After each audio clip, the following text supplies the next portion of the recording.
Okay, welcome back to the next lecture of alcohol, phenol and ether. Last class was all about the chemical reactions of the ether. उम्मीद रखता हूँ कि आपको सारे reaction थोड़े थोड़े दिमाग में हैं, अभी तक पूरा इवोपरेशन नहीं हुआ है। ठीक है, चलिए अभी इस लेक्चर के अंदर सबसे पहले हम उस फिनॉल के टॉपिक से जुड़े हुए कुछ केमिकल रिएक्शंस पूछे गए हैं एग्जाम्पल में, वो सॉल्व करेंगे। उसके बाद देखेंगे कॉमर्शियली इंपॉर्टेंट अल्कोहल, जिसमें दो चीज़ें पढ़ना है हमें, एक मिथेनॉल और दूसरा इथेनॉल के बारे में। चलिए तो मैं क्वेश्चन ला रहा हूँ आपके स्क्रीन के ऊपर। पहले चलो पहला क्वेश्चन ये पूछा है, write the structure of the major products. किसका? Mono nitration of 3 methyl phenol. Mono मतलब एक बार करना है, नाइट्रेशन किसका करना है? 3 मिथाइल फिनॉल का। तो पहले तो स्ट्रक्चर ड्रॉ करो भाई। ये हो गया आपका फिनॉल, उसके 3 के ऊपर मिथाइल है, 1 2, this is the first carbon, this is second carbon, this is third carbon. Okay, अब यहाँ पे आपको करना है नाइट्रेशन। नाइट्रेशन मतलब एक NO2 ग्रुप एंट्री करेगा। अब खाली इतना ही प्रश्न है कि NO2 ग्रुप कौन से पोजीशन पे आप लगाओगे। तो चेक करो कि जो OH है ना, वो कैसा ग्रुप होता है? ऑर्थो पैरा डायरेक्टिंग होता है। तो OH के लिए ये दोनों पोजीशन ऑर्थो है और सामने वाला पोजीशन पैरा है। समझ रहे हो इतना? चलो दूसरा कलर देखते हैं, CH3। मिथाइल ग्रुप भी ऑर्थो पैरा डायरेक्टिंग होता है, राइट। तो मिथाइल के बाजू वाला दोनों पोजीशन ऑर्थो होते हैं, आजू बाजू के पोजीशन ऑर्थो होते हैं और सामने वाला पोजीशन पैरा होगा, बराबर। मतलब ऐसा कौन सा पोजीशन है जहाँ पे NO2 आ ही नहीं सकता? तो ये कार्बन, क्योंकि ना ये बोलेगा इधर जाने के लिए, ना ये बोलेगा इधर जाने के लिए, तो इधर NO2 ग्रुप नहीं आ सकता है। अब सवाल यह है कि NO2 ग्रुप क्या तीनों पोजीशन पे आएगा?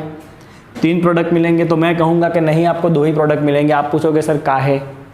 तो मैं आपको कहूँगा कि अगर यहाँ पे NO2 ग्रुप आया ना तो गिरदी बहुत ज़्यादा हो जाएगी। 3 बड़े बड़े ग्रुप आजू बाजू में हो जाएंगे, अंदर अंदर मारामारी हो जाएगी। तो NO2 ग्रुप इस पोजीशन के ऊपर नहीं आएगा because of the steric hindrance, right. तो NO2 आप कहाँ कहाँ पे लगाओगे? एक बार यहाँ पे NO2 अटैच करो तो OH एज इट इज़ है, CH3 एज इट इज़ है। एक बार यहाँ पे आप NO2 ला दो और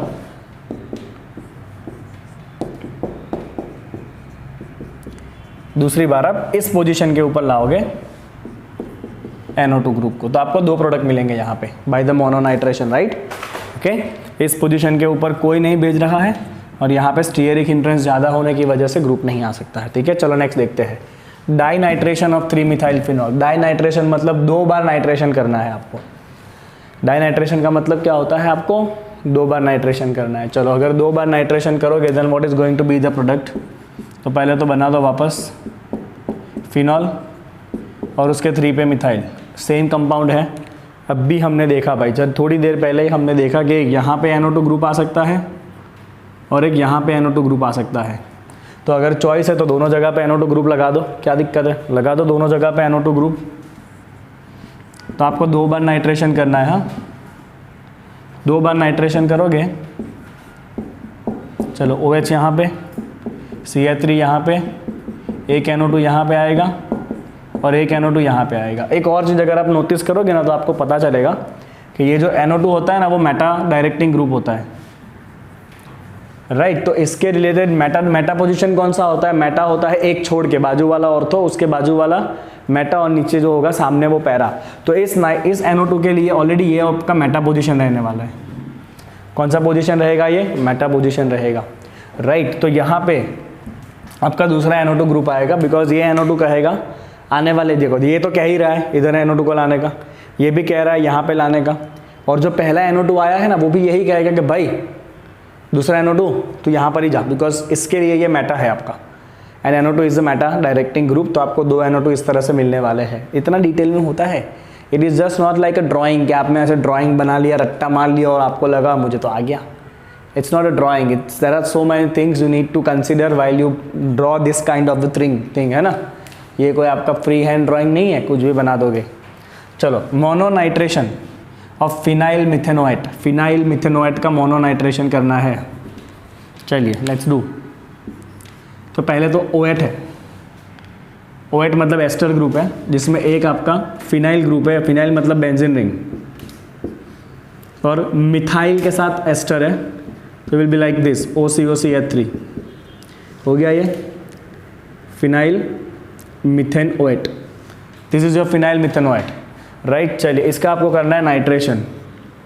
नाइट्रेशन मतलब NO2 ग्रुप आएगा। NO2 ग्रुप को कहाँ जाना है वो बताएगा पहले आने वाला ग्रुप। तो वी कैन सिंपली सी कि ये जो आपका एस्टर ग्रुप है जहाँ पे O डायरेक्टली अटैच है, this is always going to be ortho para directing group, right. सीधा सीधा रिंग के साथ O है ना, फिनॉल में भी तो ऐसा ही होता है, रिंग के साथ हो वो भी ऑर्थो पैरा भेजता है, ये भी ऑर्थो पैरा डायरेक्टिंग ग्रुप ही है आपका एस्टर भी। तो ऑर्थो मतलब ये पोजीशन, पैरा मतलब ये पोजीशन। अब आप देख पा रहे हो ये बहुत बल्कि ग्रुप है, बल्कि ग्रुप है, तो इधर तो NO2 को आने नहीं देगा, पास पास में तो बहुत ज़्यादा बवाल हो जाएगी, राइट। तो NO2 ग्रुप प्रेफर करेगा पैरा पोजीशन पे जाने का।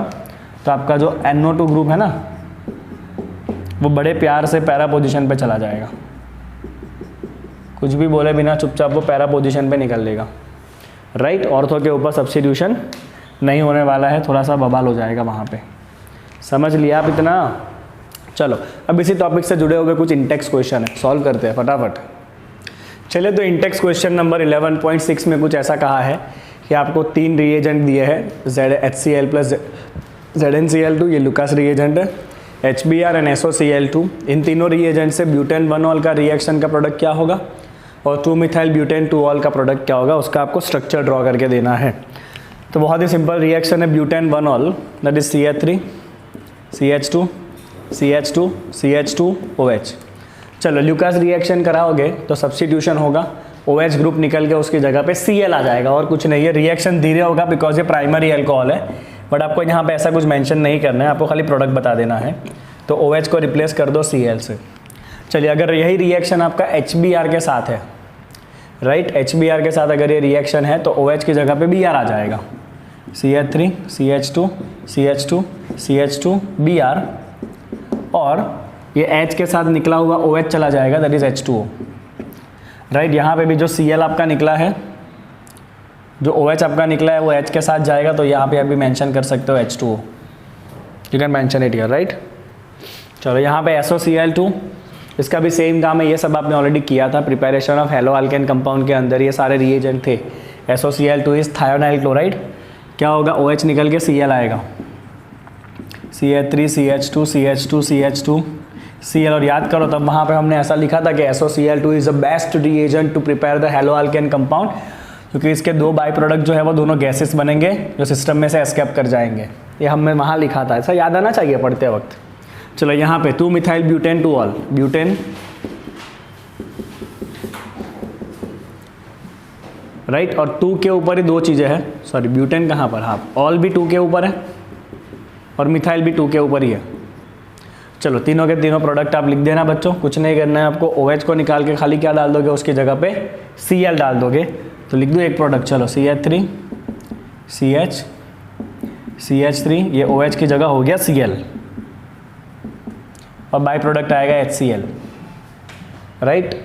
यहाँ पे भी सेम प्रोडक्ट लिखोगे, Cl की जगह पे Br आ जाएगा खाली, बिकॉज HBr है रिएजेंट। यहाँ भी सेम यही प्रोडक्ट रहेगा, बिकॉज SOCl2 है तो OH की जगह पे Cl ही आने वाला है, and the by products will be same. तो खाली सिंपल आपको सब्स्टिट्यूशन करना था। चलो यहाँ पे आ जाओ, predict the major product, okay, of the acid catalyst dehydration. Dehydration का मतलब है वाटर एलिमिनेट करना है, डिहाइड्रेशन मतलब we are going to eliminate water molecule, that is dehydration. चलिए एलिमिनेशन आया मतलब खतरे की घंटी बजनी चाहिए, साइडजेव रूल। देखो पहला कंपाउंड है आपका साइक्लोहेक्सेनॉल, ये हो गया साइक्लोहेक्सेन ऑल, और उसी 1 के ऊपर मिथाइल है। अब जब आप डिहाइड्रेशन करते हो तो सबसे पहले OH जाता है, कौन जाता है सबसे पहले, OH। कहाँ से जाएगा, इस कार्बन से, बिकॉज उसके पास है तो OH है। अब बाजू में से आपको H निकालना होता है। अब H निकालने के लिए आपके पास 2 चॉइस है। चलो मैं आपको एक स्टेप इंटरमीडिएट बता देता हूँ। पहले आपका OH निकल लेगा, तो ये हो जाएगा आपका कार्बोकेटायन। अब H निकालने के लिए इस कार्बन के पास 2 चॉइस है, या तो यहाँ से H को निकाले या तो इस कार्बन से H को निकाले। अब मुझे पता है कि H मुझे वहाँ से निकालना है जहाँ से मुझे ज़्यादा सब्स्टिट्यूटेड अल्कीन मिले, बिकॉज ये कहता है साइडजेव रूल। तो यहाँ पे आपको साइडजेव रूल फॉलो करना है प्रोडक्ट बनाते वक्त।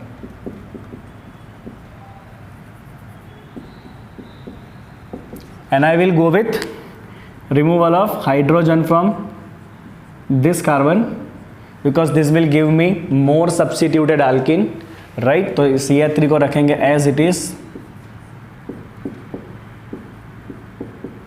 right? ए बेटा चलो CH3 रहा as it is, इसके बाद से एक आपने हाइड्रोजन ले लिया तो यहाँ पे क्या हो जाएगा, डबल बॉन्ड हो जाएगा। क्या हो जाएगा यहाँ पे, डबल बॉन्ड। चलो इसका नाम क्या बनेगा, इसका नाम बनने वाला है साइक्लोहेक्सिन, उसके पास मिथाइल है, so it is 2 methyl cyclohexene, it is 2 methyl cyclohexene. ये आपका 1 कार्बन रहेगा जहाँ पे डबल बॉन्ड है, ये 2 रहेगा, तो इट इज़ 2 मिथाइल साइक्लोहेक्सिन।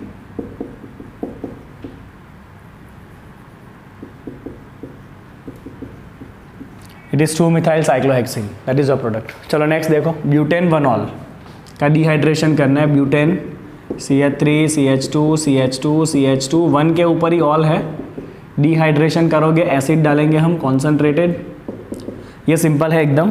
यहाँ से OH जाएगा, राइट। अब इसके बाजू में एक ही कार्बन है तो इसी से आपका H जाने वाला है, तो इसमें कोई ऐसा मल्टीपल चॉइसेस हमारे पास नहीं है, कोई मल्टीपल चॉइसेस यहाँ पे नहीं है। यहाँ से हम OH निकालेंगे, यहाँ से हम H निकालेंगे, राइट। तो अगर मैं आपको टेक्स्ट बुक के हिसाब से आपका फाइनल आंसर लिख के दूँ ना, just wait a second, because मुझे यहाँ पे ना थोड़ा सा कार्बोकेटायन रीअरेंजमेंट का बदबू आ रहा है और शायद होना चाहिए कार्बोकेटायन रीअरेंजमेंट।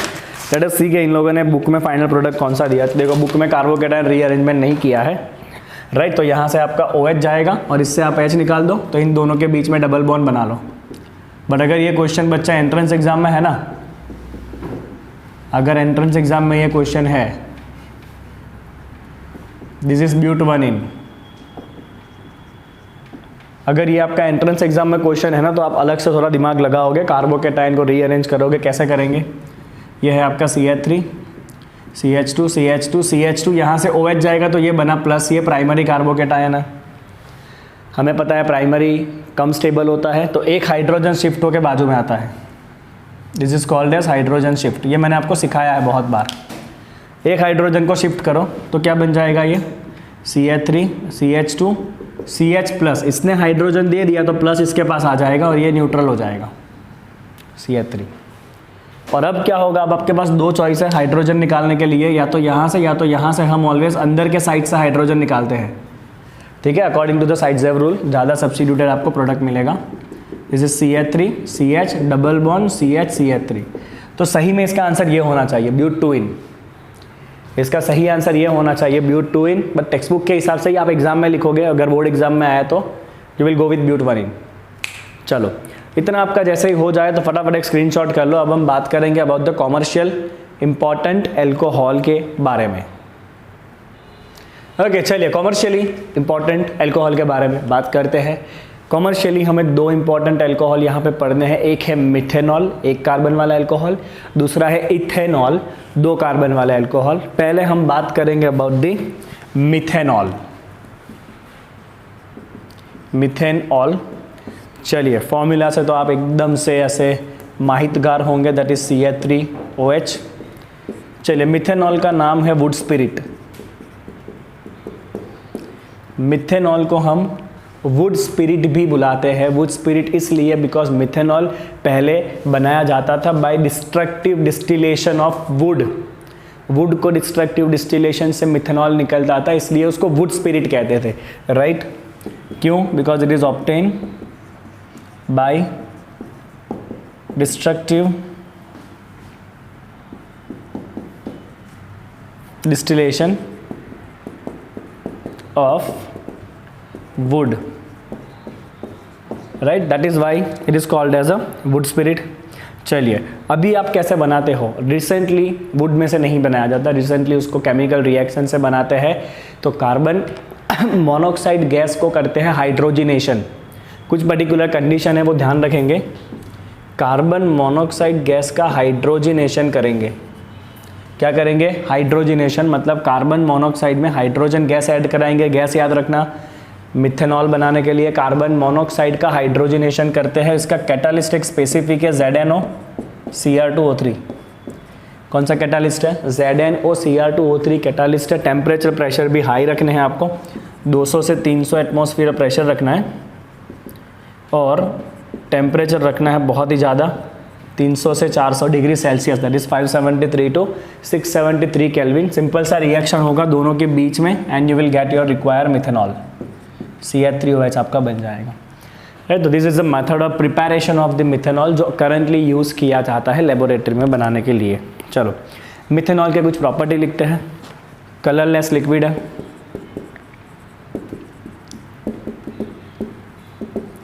इसका बॉइलिंग पॉइंट है 337 केल्विन, ठीक है। Now this is highly poisonous. Methanol जो है ना वो ज़बरदस्त पॉइजनस होता है, सीधा जाके असर करता है ऑप्टिक नर्व के ऊपर। राइट, सो मिथेनॉल इज, ये लाइन थोड़ा क्रॉस हो जा रहा है, सीधा लिखते हैं इसको, it is colourless liquid with a boiling point 337 kelvin. चलो, it is highly poisonous.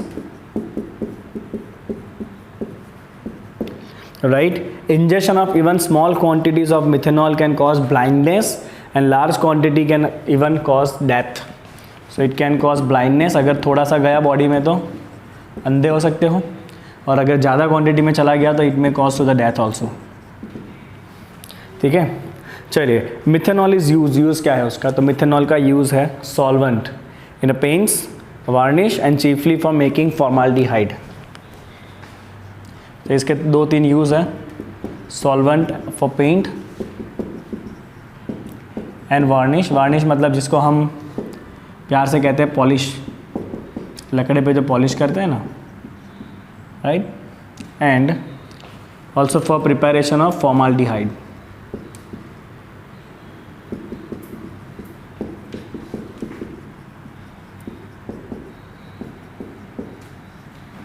Right, चलिए अभी दूसरा अल्कोहल जिसमें सबको बहुत इंटरेस्ट होता है, समझ गए ना? यस, देखा ना कैसी हंसी आ गई सबके चेहरे पे, नाम सुन के ही हंसी आ जाती है ना। इसकी खुशबू तो ऐसे हवाओं में होती है। ठीक है, चलिए इथेनॉल के बारे में बात करते हैं। सो इथेनॉल का फॉर्मूला है C2H5OH। इथेनॉल प्रिपेयर कैसे किया जाता है, तो इथेनॉल प्रिपेयर किया जाता है by the fermentation process. Fermentation का मतलब है ऐसी चीज़ें जिसके अंदर शुगर होता है, जैसे कि molasses, sugar cane juice, grapes, इन सारी चीज़ों को सड़ने दिया जाता है, क्योंकि जब ये चीज़ें सड़ेगी ना तो एंजाइम इसके ऊपर अटैक करेगा, शुगर को ब्रेक डाउन करके बनाएगा ग्लूकोज एंड फ्रुक्टोज, और वो ग्लूकोज को वापस ब्रेक डाउन करेगा जाइमेज एंजाइम, जो उसको कन्वर्ट करेगा इथेनॉल में। तो खाली क्या करना है, आपको सड़ने देना है चीज़ों को, सड़ो सड़ो, सड़ेगा ना ये ऐसे शुगर कंटेनिंग चीज़ें, तो उसमें से अपने आप ये अल्कोहल बनता है। ठीक है, तो it is obtain bye fermentation.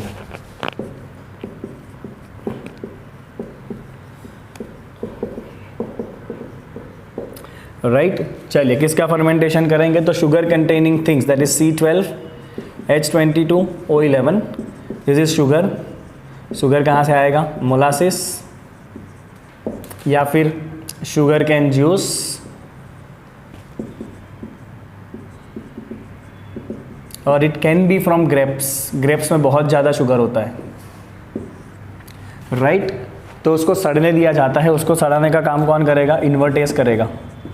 तो उसका फर्मेंटेशन होगा बाय द एंजाइम इन्वर्टेज, नाम याद रखना। Enzymes are the biological catalyst, right. तो इस शुगर को ब्रेक डाउन करके बनाया जाएगा उसमें से ग्लूकोज एंड फ्रुक्टोज। दोनों के फॉर्मूला सेम ही होते हैं, but they are completely different things.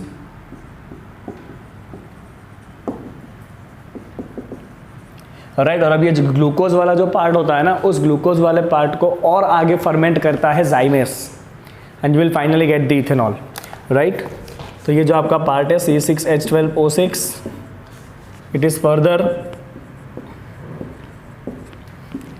Ferment by the zymase. पहले इन्वर्टेज जो शुगर को तोड़ेगा, फिर जाइमेस जो ग्लूकोज को तोड़ेगा, and it will give you the ethanol and the by product carbon dioxide. This is what you are going to get, ethanol plus carbon dioxide. Right, तो इस तरह से आप बना सकते हो किसको, इथेनॉल को, फर्मेंटेशन प्रोसेस से। सिंपल सा प्रोसेस है, ठीक है। चलिए अब जो वाइन होती है ना, नॉर्मली वाइन, वाइन में अल्कोहल कंटेंट बहुत कम रहता है। वाइन नॉर्मली बनता है ग्रेप्स में से। किस में से बनता है? ग्रेप्स में से बनता है। तो जो ग्रेप्स होते हैं ना, उस ग्रेप्स को बेसिकली ऐसे ही सड़ने दिया जाता है, बिकॉज जब ग्रेप्स सड़ेगा ना तो उसका शुगर कंटेंट धीरे धीरे बढ़ता जाएगा। शुगर कंटेंट धीरे धीरे बढ़ता जाएगा और उसके सरफेस के ऊपर सड़ने की वजह से बैक्टीरिया प्रोड्यूस होंगे, यीस्ट। अब यीस्ट को बैक्टीरिया कहते हैं या फंगाई कहते हैं, वो आप जान लो। उसके सरफेस के ऊपर क्या प्रोड्यूस होगा? उसके सरफेस के ऊपर प्रोड्यूस होगा यीस्ट। अब बराबर जब सड़ जाएगा ना वो ग्रेप्स, राइट, तब उसको अच्छे से क्रश कर दो, बिकॉज सड़े हुए ग्रेप्स के अंदर शुगर कंटेंट ज़्यादा है और उसके सरफेस के ऊपर ऑलरेडी यीस्ट आ चुका है, राइट। तो आप खाली उसको क्रश कर दो, यीस्ट एंड शुगर रिएक्शन चालू कर देंगे and you will get the wine. Okay fine. और वाइन बनाने का जो प्रोसेस है ना, वो आपका इनएरोबिक कंडीशन में होगा। इनएरोबिक इसलिए आपको बिल्कुल भी ऑक्सीजन नहीं चाहिए फर्मेंटेशन प्रोसेस में, क्योंकि अगर ऑक्सीजन आया ना तो वाइन का टेस्ट खराब हो जाएगा। कैसे? क्योंकि ऑक्सीजन क्या करेगा, जो इथेनॉल बन रहा है ना उसको ऑक्सीडेशन करके इथेनोइक एसिड बना देगा, एंड इथेनोइक एसिड का टेस्ट अच्छा नहीं होता है, तो वो वाइन का टेस्ट खराब कर सकता है, राइट। चलिए, अब ये आपका जो वाइन भी बनने का प्रोसेस है ना, वो 14% जब अल्कोहल हो जाता है ना, कितना? 14% अल्कोहल। उसके बाद ये जाइमस को बोला जाता है भाई अब रुक जा, बस और अल्कोहल बनाना नहीं है। तो 14% तक ही उसको बनाया जाता है अल्कोहल को, उससे ज़्यादा फर्मेंट नहीं किया जाता है, ठीक है। चलिए, तो ये सारी चीज़ों को मैं बोर्ड के ऊपर लिख देता हूँ। चलिए, तो आ गया है सारा फैक्ट आपके स्क्रीन के ऊपर। वाइन मैंने शॉर्ट में लिखा है, वाइन किस में से बनता है? रिपन ग्रेप्स में से बनता है। इसके अंदर शुगर कंटेंट होगा और सरफेस पे यीस्ट डेवलप होगा। क्रश करो, राइट, सब कुछ मिक्स होगा एंड फर्मेंटेशन स्टार्ट होगा। That has to be anaerobic. Anaerobic मतलब हमें ऑक्सीजन नहीं चाहिए, क्योंकि अगर ऑक्सीजन घुस गया अंदर तो वह अल्कोहल को ऑक्सीडाइज करके एसिड बना देगा और टेस्ट खराब कर देगा। हमें 14% तक ही अल्कोहल फर्मेंट करना है, उसके बाद रुक जाना है, राइट। ओके चलो, क्योंकि उसके बाद जाइमस वैसे भी काम करना बंद हो जाएगा। चलिए, alcohol, ethanol, this colourless liquid, right, which has a boiling point of 351 Kelvin. It's a colorless liquid with boiling point 351 Kelvin. It is a very good solvent for the paint. एक और पॉइंट आपको याद रखना है बच्चों, डीनेचरेटेड alcohol. तो जो alcohol या जो इथेनॉल इंडस्ट्रियल यूज़ के लिए बनाया जाता है, इंडस्ट्रियल यूज़ का मतलब ये नहीं है इंडस्ट्री में लोगों को पीने के लिए, it's not like that. Industrial use का मतलब है कि अगर अल्कोहल बनाया गया है for the use of solvent, right, तो हो सकता है कि वर्कर्स उसका गलत यूज़ कर ले, तो उसको प्रिवेंट करने के लिए अल्कोहल के अंदर CuSO4 डालते हैं थोड़ा, ताकि उसका कलर ब्लू हो जाए, राइट। और उसके अंदर थोड़ा सा पिरिडीन डाल देते हैं ताकि उसकी स्मेल एकदम गंदी हो जाए एंड पता चल जाएगा ये अल्कोहल पीने का बिल्कुल भी नहीं है, and that is called as denatured alcohol. क्या कहते हैं उसको? Denatured alcohol. तो ये CuSO4 कलर देगा, ब्लू कलर, और पिरिडीन देगा गंदा गंदा स्मेल। तो जो one will be easily identify कि भाई ये अल्कोहल पीने के लिए नहीं है।